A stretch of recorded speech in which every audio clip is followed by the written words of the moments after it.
इसमें महिलाओं का और बच्चों का विशेष ध्यान दिया गया है। पुलिस अपने अधिकारों का दुरुपयोग न कर पाए, ऐसा भी धोखा देकर महिला का शोषण करने वाले और मॉब लिंचिंग जैसे जघन्य अपराध करने वालों को दंडित करने का भी सबको ज्यादा से ज्यादा 3 साल के अंदर न्याय। तीनों संहिता अपने आप में संपूर्ण है, परिपूर्ण है। नमस्कार, आप देख रहे हैं वीके न्यूज। मैं हूं सुनील राउत। संसद के मॉनसून सत्र का आज आखिरी दिन था। मणिपुर पर विपक्ष के हंगामे की वजह से संसद का कामकाज कई दिनों तक बाधित रहा। संसदीय कार्य मंत्री के मुताबिक इस सत्र में लोकसभा की प्रोडक्टिविटी सिर्फ 45% रही और राज्यसभा में सिर्फ 65% ही कामकाज हुआ, यानी कि कामकाज दोनों सदनों में काफी कम हुआ है। लेकिन आखिरी दिन शाह ने लोकसभा में ऐसे 3 बिल पेश किए जिसे सुनकर आप भी खुश हो जाएंगे, क्योंकि इन बिलों में जो प्रावधान है वो आम लोगों से जुड़े हुए हैं और जिन समस्याओं से आप दो चार हो रहे हैं उससे जुड़े इसमें समाधान है। दरअसल केंद्र में नरेंद्र मोदी की अगुवाई वाली एनडीए की सरकार अंग्रेजों के बनाए हुए कानूनों को न सिर्फ खत्म कर रही है बल्कि उनमें सुधार भी कर रही है। इसी के तहत केंद्रीय गृह मंत्री अमित शाह ने शुक्रवार को यानी कि 11 अगस्त 2023 को संसद में 3 अहम विधेयक पेश किए। इनमें तो पहले सरकार ने राजद्रोह कानून को खत्म कर दिया है, जिसकी मांग कई दिनों से हो रही थी। इसके अलावा भारतीय न्याय संहिता बिल, भारतीय नागरिक सुरक्षा संहिता बिल 2023 और भारतीय साक्ष्य अधिनियम बिल पेश किए गए। यानी अब भारतीय दंड संहिता यानी कि इंडियन पीनल कोड, जिसे हम आज तक आईपीसी कहते थे, उसे अब भारतीय न्याय संहिता कहा जाएगा। क्या क्या है इन विधेयकों में, इनके आने से क्या होगा, कैसे लव जिहाद जैसे संगीन अपराधों पर लगाम लगेंगी, सब बताऊंगा। लेकिन पहले यह जान लीजिए कि विधेयक लाए क्यों गए हैं। गृह मंत्री अमित शाह के मुताबिक इन विधेयकों के आने से आपराधिक दंड संहिता में आमूलचूल परिवर्तन होगा, क्योंकि भारत के ज्यादातर कानून अंग्रेजों के बनाए हुए हैं। इसी को देखते हुए इनमें बदलाव को अहम माना जा रहा है। सुप्रीम कोर्ट के वरिष्ठ वकील अश्विनी उपाध्याय भी इसको लेकर मुहिम चला रहे हैं और अंग्रेजी कानूनों में बदलाव की वक्त वक्त पर वे मांग करते रहते हैं। हालांकि संसद का सत्र आज खत्म हो गया है, इसलिए इन तीनों विधेयकों को संसदीय समिति के पास भेज दिया गया है, जहां इस पर अगले सत्र में चर्चा होगी और फिर इसे कानून की शक्ल दी जाएगी। आपको यह भी बता दें कि गृह मंत्री ने सदन में बताया कि इन कानूनों में बदलाव के लिए 4 साल तक गहन विचार विमर्श किया गया है और इसके लिए कुल 158 बैठकें हुई, जिन बैठकों में विचार विमर्श हुआ और उसके बाद यह तय हुआ कि इन कानूनों को लाया जाएगा या ये बदलाव किए जाएंगे।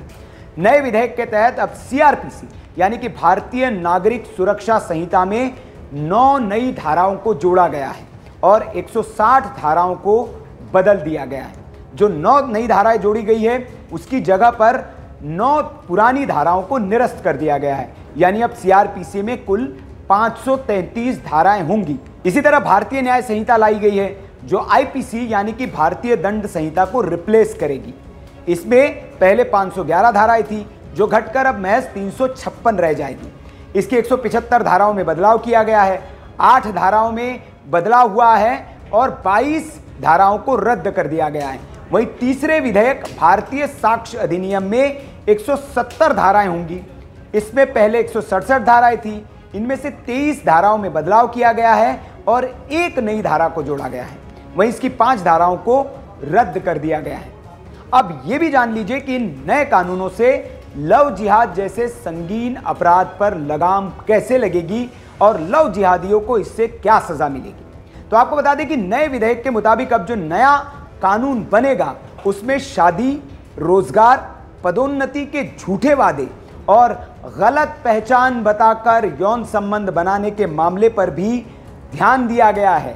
यानी नाम छिपाकर जिहादी जो लड़की के साथ दुष्कर्म करते हैं, उन्हें ब्लैकमेल करते हैं और फिर उन पर धर्म परिवर्तन का दबाव बनाते हैं, अब उनकी खैर नहीं होगी।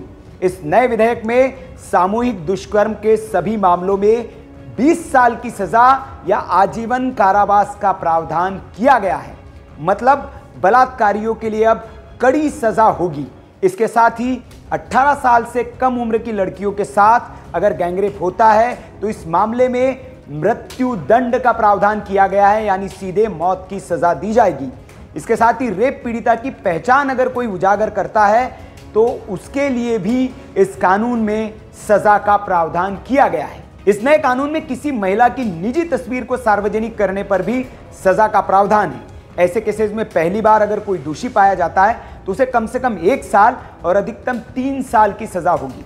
वहीं दूसरी बार अगर कोई दोषी पाया जाता है तो उसे कम से कम 3 साल और अधिकतम 7 साल की सजा दी जा सकेगी। दोनों ही हालातों में जुर्माना भी वसूला जाएगा। नए कानून में स्नैचरों के लिए भी सजा का प्रावधान रखा गया है, जो इस वक्त की सबसे बड़ी समस्या है।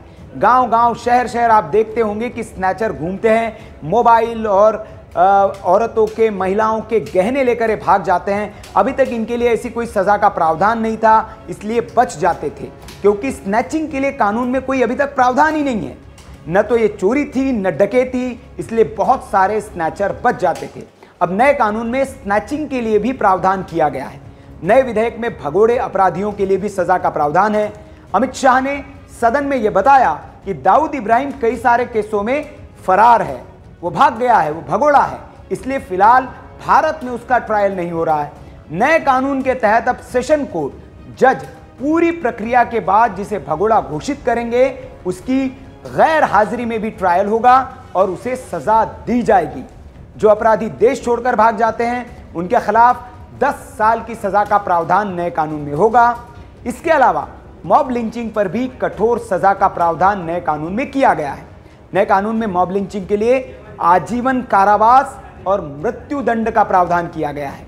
तो ये विधेयक आज सदन में पेश किए गए हैं और इन्हें सिलेक्ट कमेटी के पास भेज दिया गया है, जहां से सुधार के बाद ये अगले सेशन में संसद के दोनों सदनों में पेश किए जाएंगे। इन पर चर्चा होगी और फिर ये वहां से अगर पास हो जाते हैं तो ये कानून की शक्ल लेंगे, जिसके बाद देश में लागू होंगे और अपराधियों को इन्हीं धाराओं के तहत सजा दी जाएगी। तो संसद में आए इन 3 नए कानूनों पर आपकी क्या प्रतिक्रिया है? आपको क्या लगता है, क्या इन नए कानूनों के आने से अपराधियों में खौफ पैदा होगा, अपराध पर लगाम लगेंगी? अपनी प्रतिक्रिया आप कमेंट बॉक्स में हमें ज़रूर दे सकते हैं। अगर हमारी जानकारी आपको अच्छी लगती है तो आप वीडियोस को शेयर करें, लाइक करें और ऐसी खबरों के लिए आप हमारे चैनल को ज़रूर सब्सक्राइब कर लें। देखते रहिए वीके न्यूज़। नमस्कार। वीके न्यूज़, राष्ट्र के नाम।